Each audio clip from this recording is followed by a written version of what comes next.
Hey guys, one more time back at it for the CFB Check-in. My name is Jeff Smith. I'm the Digital Media Coordinator here at CFBISD, and today we're joined by CFBISD's Financial Coordinator for Student Nutrition, Kristen Hess. Kristen, how are you doing? I'm good. How are you? Not too bad. Thanks for joining us. Certainly. So we'll get right into it with question number one. Take us through the distribution process as it is right now with the grab-and-go meals, and then how it has advanced since its first offering when the closure began. Oh, wow. So it's quite different today than it was when we first started on March 16th. As of right now, each bus route, there are 7 bus routes that go out to 26 different sites, school sites among the district. And each one of those bus routes has a bus, a refrigerated truck, a box truck, 2 to 3 custodians, 2 warehouse people, 2 security guards, and 6 student nutrition employees. So, and they could be taking roughly 1,000 boxes and 1,000 sets of 10 meals out to each of those sites each time. Wow, that is quite the crew for a Tuesday pickup. I couldn't imagine it would be that big. Sure. That kind of leads into the second question, though, is how big is the nutrition staff? Now, that includes the lunchroom staffs as well. And, how much goes into those Tuesday meal pickups? Oh, so much. It's really grown. Like initially, we were doing one lunch at each of the 4 high schools, and we realized very quickly that there wasn't enough accessibility to all areas in the district. And so then we opened that up to doing the bus routes in the second week. And then now at this point, we're doing over 50,000 meals each Tuesday. And that's required a lot of help. Our staff's actually working. We have about 80 employees that are working on Fridays to do our non-perishable boxes, Mondays to do our perishable cold items, that would be your vegetables and hummus and things of that nature, and then Tuesday to actually go out and do the bus routes. But we've been so very lucky to have the assistance of several of the other departments in the district. Transportation has been assisting us, security, warehouse, custodial, communications. We've really had to we've really had to have other departments lend their hand to us to help us make this huge operation happen each Tuesday. Wow, and that's something you mentioned. Something that a lot of people might not think of is that though the main day for pickup is on Tuesday, that's not the only day that you guys are working. It sounds like you guys are working every day of the week to get this prepared for that one big Super Tuesday.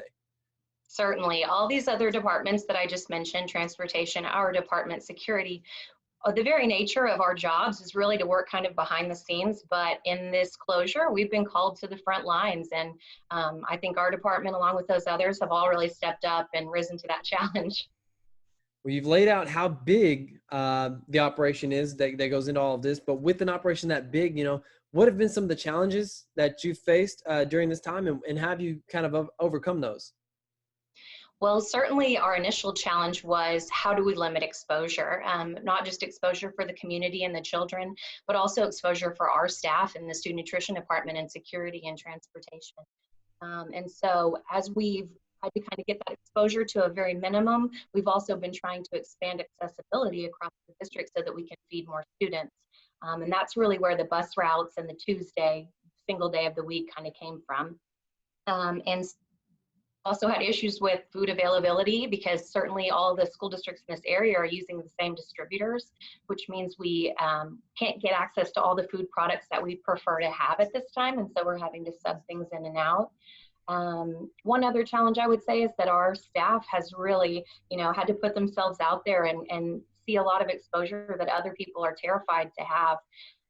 But one thing I will say is that we just can't thank them enough. I wish I could individually thank each one of them because it's really been a huge process that's constantly changing, and I have no doubt that it'll change again and again before the end of the school year comes and possibly even into the summer.